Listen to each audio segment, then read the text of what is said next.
भगवान श्री राम को इस बात का जब पता चला कि सुबह हमारा राज्याभिषेक होने वाला है और राज्याभिषेक होने के नाते उन्होंने अपने पिता से बड़े प्रेम से कहा कि हे पिताजी, साथ साथ खेले, साथ साथ बड़े हुए, विद्याधन भी साथ साथ किया, एक का राज्याभिषेक हो और तीन भाई ऐसे ही रहें, ऐसा निर्णय मुझे कुछ अच्छा नहीं लगता है।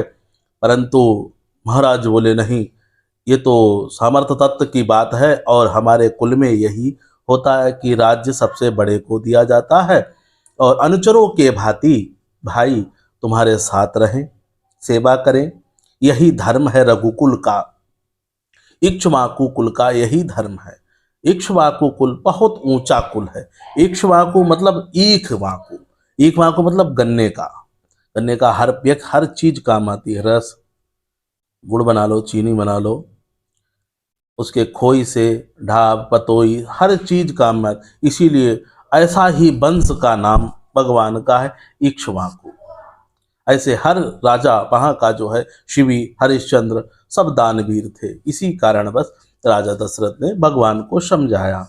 जब भगवान को समझाया तो भगवान कुछ बोले नहीं, क्योंकि प्रभु के अंदर जो है बहुत प्रेम है और पिता के लिए बहुत प्रेम था। उन्होंने कुछ भी नहीं कहा, चुपचाप चले गए, सिर नीचा किया, क्योंकि आज्ञा पिता की है।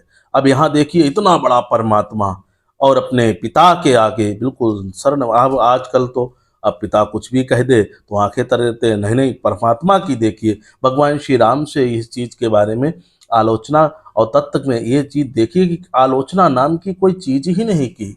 मतलब चाहे अच्छा हो बुरा हो, सीधे साफ खड़े हुए और बता दिया कि ठीक है, आप जैसा चाहें वैसा कीजिए।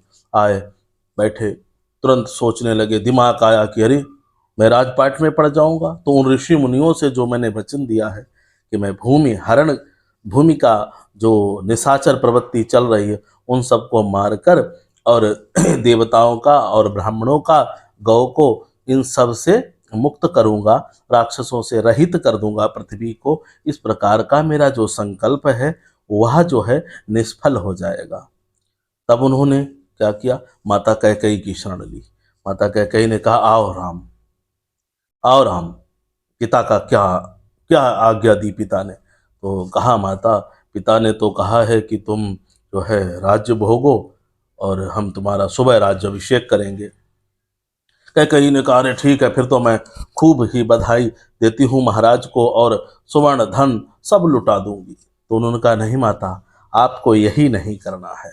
आपको क्या करना है, आप पिता से वह जो दो वरदान है वह मांग लीजिए।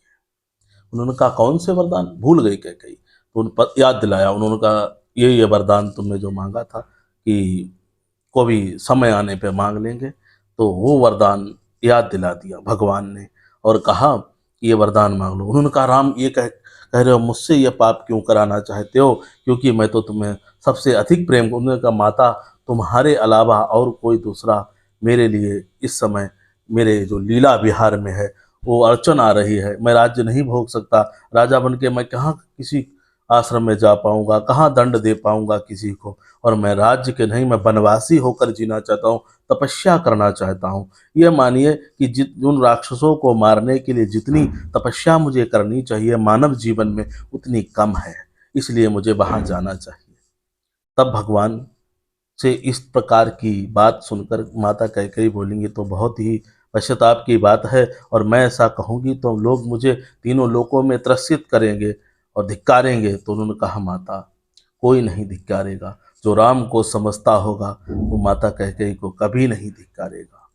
और ऐसा वचन बोलकर भगवान ने जो था माता को समझाया और सारा साथ समझ, कुछ भी कहें पिता, आप मानना, मैं अड़ग जाना, कुछ भी समझाए, कुछ भी मांगे ना। तो उन्होंने कहा, ये तो ठीक है, परंतु तुम ऐसे लीला विहार करने के लिए वन में जा सकते हो। परंतु उन्होंने कहा, नहीं, मुझे आपसे वनवास चाहिए है, तब जाकर मैं अपना कार्य, जिसलिए मैंने जन्म लिया है, अवतार धारण किया है, उसके लिए मैं प्रेरित हूँ। आप मुझे प्रेरित कीजिए। आप मेरी माता हैं, शक्ति स्वरूपा हैं, आप मेरी शक्ति हैं। आप इस प्रकार से ऐसा मुझे सत्कृत कीजिए जिससे मैं वन को जा सकूं। तो उन्होंने कहा राम फिर मुझे तिरस्कृत इतना होना पड़ेगा कि लोग अपनी बेटी का नाम भी कैकेयी नहीं रखेंगे। तो उन्होंने कहा माता अगले जो मैं अवतार लूँगा उसमें मैं जन्म तो कौशल्या के ही गर्भ से लूँगा, परंतु लालन पालन आप करेंगी, यह हम आपको वरदान देते हैं। भगवान से इतना वरदान सुनकर कैकेयी ने अभी की छोड़ी पिछला भी जन्म उन्होंने संवारने के लिए सोच लिया कि राम ने तो बहुत बड़ा वरदान दे दिया, इसके लिए तो लोग जन्म जन्म अपना शरीर त्याग देते हैं परमात्मा को पाने, और वो परमात्मा मेरे साथ हंसी लड़ोड़ी करेंगे, इससे अच्छा तो और कोई मौका ही नहीं। मैं तो राम को तुरंत जो भाई करूँ, माया फेर दी। सोच में पड़ गई माता कैकेयी।